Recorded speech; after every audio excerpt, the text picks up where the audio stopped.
I'm Glenn McGuinness, and this is Outburst. On the program, is a minority government good for Canada? In my mind, I don't think it is. From a democratic view, I think it's good. I'd feel more comfortable in a majority government if I thought they were on the right track. Pluses and minuses. There are pluses and minuses to it, yeah. But first, the recent Conservative Party of Canada leadership race, which resulted in Pierre Poilievre being the party's new leader, or the Green Party of Canada's continuing quest to find a leader for that party, shows the importance of having a face or a persona attached to a political brand. A leader can also make or break a party's fortunes during an election, and there are still those who decide to stick with a local candidate when deciding who to vote for. So we took to the streets to ask Canadians if a party leader factors in when they decide who to vote for at the ballot box.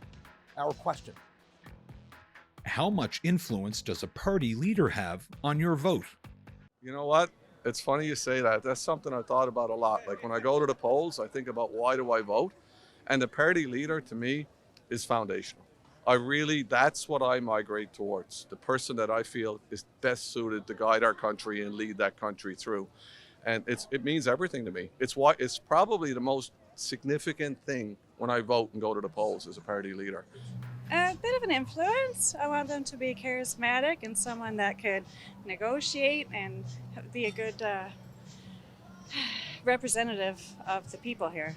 The leader, the leader is everything. That person sets the tone and works with the members of their party. But so I think that they set the tone, and that's a key position.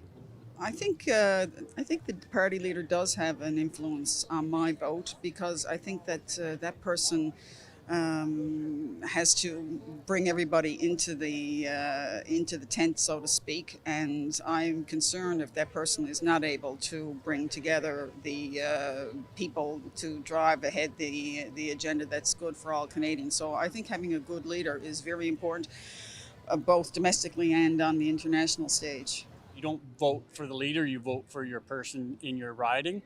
If you don't like the person in your riding, but you like the leader, you're kind of in a catch-22 in BC where I'm from. I don't like the politics of the person that's in power in my riding. I don't like who the person is, but I like the leader. Significantly. I mean, again, they're the leader. They're the ones, regardless behind the scenes how policy and party constitutions are made up, at the end of the day, they're the ones steering the ship. They're the ones setting the tone. They're the ones, basically being the gatekeepers of who stays in the party, which voices, and I mean this as far as if there's like radical, extremist voices in a party, a leader can either inflame those voices, or they can say, no, you know what, these are my values and these are Canadian values. So I think they're absolutely important, and leaders need to, they need to provide clear leadership on what the values are of the party. They probably hold the majority of the power for how people view them, because they're bringing forth the image of that party to the public and how they want to be portrayed and represented, because they're representing their political platform. So really it all rests on their shoulders of what their party believes in and how they want the public to view them. Charisma for a party leader. I mean, I do like Trudeau, but he does things that I don't like either. But there's other party leaders that don't float my boat. So at the end of the day, it makes a big difference, I think, to have somebody that can relate to the average Canadian, not just people in business. You got to be able to get down to the grassroots. Not really. I look for the values of the party. If they align with mine, I always hope for somebody charismatic that will be at the head of that. But if it isn't so, it isn't so. But it's the party and what it represents. If a leader is, in a general sense, if they're charismatic, that could hold some sway. I'm going to see the party leader as a person who goes and represents the party. And if that party is misaligned, then they don't get my vote. I'd like to think of myself as looking at the platform first and worry about the leader after that. So for myself personally, I hope it doesn't have a huge effect, because it's only one person, and obviously the whole party is a whole vast array of people and opinions. So I try to look at the platform first. I don't know. If I don't like the person and don't get a good vibe, I'm not voting for them. Yeah. Party leader is important, but also your local candidate is important too. Yeah. And they've got to be able to communicate both with the constituents and in parliaments. The emergence of the COVID-19 pandemic has only made matters worse for Canada's ever-increasing opioid epidemic. According to recent data by the federal government, between January and December of 2021, approximately 7,560 Canadians lost their lives to an opioid overdose. That's approximately 21 people per day. Decriminalization, safe injection sites, and providing a safer opioid supply are a few suggestions that were thrown around in recent times. But as opioid deaths continue to grow every year, do you have any ideas on how to bring these numbers down? Our question. What is the best way to tackle the opioid epidemic? Well, I think what they're doing with the opioid epidemic here in Fredericton by offering services and stuff with clinics and all that is going to help it in the long run. And I see it bringing in a lot of people with the crisis, but it is helping them throughout the long run. I spent a lot of time over in that area this summer anyway, and I've seen it help a lot of people. And although a lot of people don't agree with it, I think it will help in the long run with it. I think the underpinnings of society are facing challenges. I think certainly what was already a challenge before the pandemic in society, and there are many challenges, the pandemic simply highlighted. There's a shortage in the labor force. The opioid crisis is certainly intensified, along with other healthcare challenges. I think the very underpinnings of our society need to be challenged.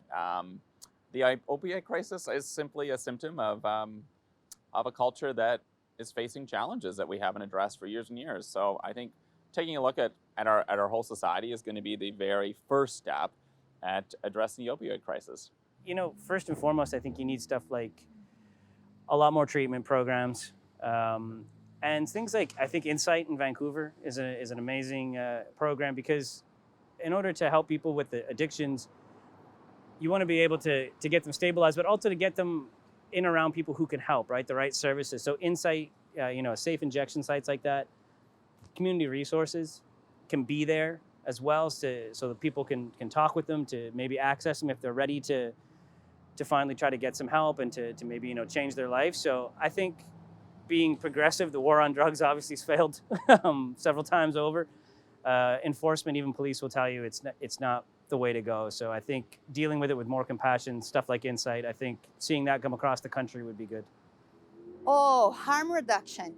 Yes, I believe that having safe injection sites, for example, where we would have like nurses and people on site in case someone overdose, and testing their product, opening the conversation so people can feel safe going somewhere and bringing their drugs, whatever that might be, to have it tested and use it, and also get the information about harm reduction and maybe how to not depend on it anymore. I think that'll be the best way to do it. To treat it like a health problem and not a crime problem, I think. I think we have to see these people not as criminals, but as people who just they suffer from some kind of health-related issue, and not to, come at it with like the idea of like criminal prosecution, and more so just like sympathy and open arms. And that'd be my opinion on it. I think Portugal is like a great example. Because at the end of the day, like, it's proven that it is actually a health problem. Like, addiction is like a mental illness, and it's not like these people are just deciding every day they want to go take certain drugs. It's a health issue. So I think if we approach it like that, legalizing drugs probably is the only way it's ever going to be. It's just a huge problem, of course, and I don't know if that's the best way, but that's what I'm thinking anyway. Portugal's done it. A few other countries are looking at it, so I'm sure Canada will have to look at it as well. I'm not an expert, but here we're, in Saskatoon here, organizations like Prairie Harm Reduction need more funding, need more support, and people need to recognize that, if you want those organizations to exist, or to, people to get the help that they need, then it's got to be in somebody's backyard. So we need to stop being so NIMBY about everything. Tackling the roots issues of why people are having addictions. So poverty, the housing affordability crisis, mental health, especially reconciliation for people who went through, for example, residential schools, helping them with their trauma and healing. Treating it as a public health issue rather than a criminal justice issue, right? And rolling out services and supports that way. I think it is not being so quick to prescribe pain medication, strong pain medication to patients, to give them alternatives, and at least let people know what they are being prescribed. More attention to mental health, because a lot of these people, not all of them, but a lot of them are, because of mental health issues, that are doing that. You can't stop the flow. We tried, it doesn't work.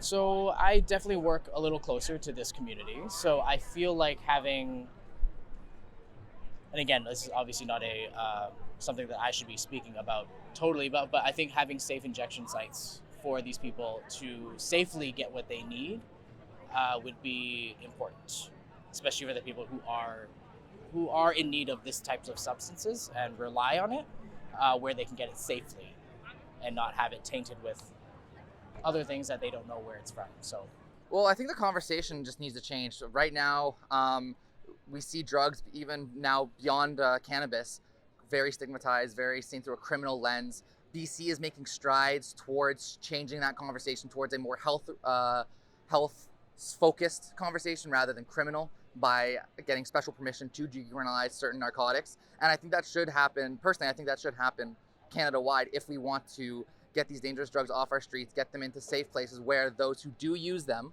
recreationally can have a safe, clean spot, supervised, where we know that they can receive the resources that they require to get off these drugs or to slowly wane off of them.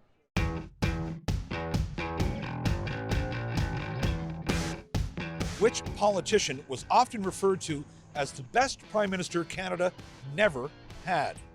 Tommy Douglas, Robert Stanfield, Jack Layton. I'm going to go with Jack, but I suspect it's Tommy Douglas. Douglas. Douglas. Jack Layton. Jack Layton. Stanfield. Lake. Douglas. Douglas.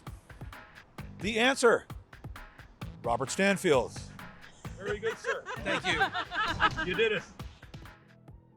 Born in Truro, Nova Scotia in 1914, Robert Lorne Stanfield was a politician and leader whose appeal was recognized across much of Canada. He was often called the best Prime Minister Canada never had. Stanfield served as the 17th Premier of Nova Scotia from 1956 to 1967, and as leader of the official opposition and leader of the Federal Progressive Conservative Party of Canada from 1967 to 1976. He led the Progressive Conservatives through 3 federal elections in 1968, 1972, and 1974. They lost to Pierre Trudeau's Liberals each time, but Stanfield came the closest to victory in 1972, when his party lost by just 2 seats. Robert Stanfield's legacy continues to this day. In 2007, the Halifax Robert L. Stanfield International Airport was named in his honor. History has shown that a minority parliament often compels a governing party to work closer with the opposition parties to come to a consensus on the issues that matter most to Canadians. The agreement reached earlier this year between the federal Liberals and the NDP would buck that trend. But a party with a majority government can put through legislation much more easily with much less resistance and without the matter going to a confidence vote. And we may have minority governments for many years to come. So we took to the streets to ask Canadians if a minority parliament helps or hinders the work done here on Parliament Hill. Our question: Is a minority government good for Canada? It isn't bad for Canada. It forces people to have more than one thought at the table and avoids an autocracy or a dictatorship. So yeah, I'd actually be in favor of proportional representation. let the people that sit at the table represent the votes and wishes of the people who vote for them. I do. I like minority because then there's balances, there's checks, right? So nobody can just do whatever they want kind of thing. They gotta work it out. They gotta compromise. On the one hand, majority governments tend to quote unquote get things done because, well, they can. On the other hand, minority governments tend to be a bit more softer and humanistic in their approach a lot of the time, in that they basically have to learn how to cooperate and find more compromise than they would have to otherwise. I'd feel more comfortable in a majority government if I thought they were on the right track. The current government's kind of tired. You kind of see that they're a little lethargic, that they don't have any new ideas, especially now that we're out of the pandemic and on to new challenges like inflation. So from that point of view, a minority is not a bad idea. We could get things done. I don't have confidence in this government's ability to deliver with a minority parliament, however. Pluses and minuses. There are pluses and minuses to it, yeah. I think right now it's probably a good idea. I don't mind it, so for a minority Because it government, keeps them in check. And I think keeps them a little bit Trudeau more in needs check. to be kept in check. In my mind, I don't think it is, because I think I don't think it forces our government to perform any better. I think it just puts us on shaky ground and perhaps doesn't let whatever government it is give them the mandate to do what needs to be done. I think a minority government is good for Canada because it keeps all the politicians on their toes. Nobody gets to really drive their own particular agenda. But when you have, 90% of the seats controlled by one party, I doubt that it brings as much meaningful debate and to issues. And I think we get a better result when there's negotiation and sometimes compromise. But I think a minority government is a form of democracy and how it works. Whether or not the actual minority government of today is good for a country or good for Canada is really less an issue to me than the fact it's actually democracy at work. And if you don't like the government that's in and all the people that are upset, by all means have enough of a collective position to vote them out and have a majority. But a minority government is difficult to manage, but it's true democracy. So I don't have a problem with a majority government because it's actually legitimately the will of the people. I think the checks and balances that come with a minority government can be a good thing. I think, the danger, of course, in that is that you don't have there's not a clear mandate. So, are the government that's elected going to be able to do what they were, gonna enact the platform that they were voted in on? Are they is there going to be too much compromise? But I think generally speaking, it's not a bad thing. I actually love the idea, in theory, I guess in principle, of a minority government, assuming that the government actually collaborates and cooperates with other parties. I believe a good dose of humility in government, where it's not just we have a mandate and we can do what we will and willy-nilly, abandon election promises. So the idea of a minority government that really has to be clear on what are some common priorities from like-minded parties and what Canadian people want. A perfect world for me is that we forever stay in a minority government situation where they are forced to collaborate consistently. If they want to remain in power for 4 years, that's going to be required of them. I don't like having minority government in power. I want a government that is quick, efficient, and can get things done. I don't know if it's really good for Canada or not. I guess there are some plus and cons for any way. I'm glad that in Canada we still have some kind of cooperation between the various levels of government, or the various parties, I should say. Unlike other countries, we're not as divided. So I think it's something very important to keep in mind, to tend the hand to the other side and look at the viewpoint or the opinions of the other side and work together, instead of working together instead of, at odds with each other. Yeah, I mean, like with a minority government, there's two ways it can go, right? You can either get more perspectives or you can get nothing done. And so I think finding a right balance between the two would be ideal, but at this point, since often the two parties are so different, it's not ideal. It's been about 2.5 years since the pandemic was declared by the World Health Organization. And in that time, we've seen that COVID-19 did not discriminate, affecting countless people from all walks of life. So we sent our cameras out to ask people what impression COVID-19 has left on their lives, and also, what have they learned from it? Our question. What has the pandemic taught you? Well, the pandemic taught us that we needed to be near our family without a closed border.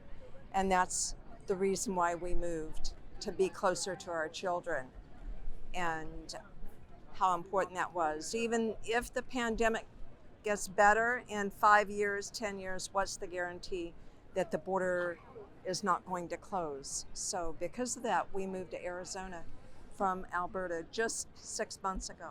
To be resilient, I work in healthcare, so it's taught me to care for people, to reach out to people. The pandemic has taught me that I think people are deprived of human connection during that time. So I think it's very important that people are social, to a safe degree, obviously. But yeah, I think people need human connection. That we need, well, that some people don't care about taking care of others, and that we need to cling to the policies and people who do care about, greater community and greater public health. And that systems are fragile. So healthcare, education, financial systems, we're not as secure as we think, and we need to do a better job of taking care of everyone. Honestly, how to get out and small talk more.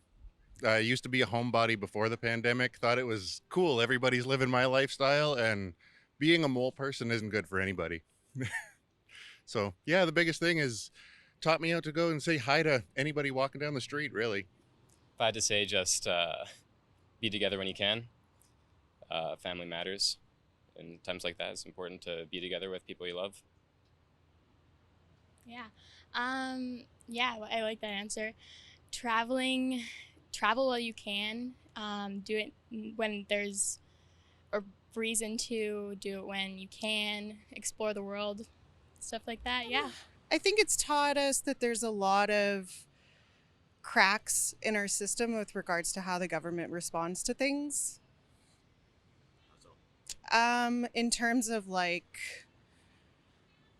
especially our medical system, there's not enough support for our healthcare workers, and there's not enough sort of support from top levels of healthcare systems to help manage these sort of emergencies, pandemic emergencies.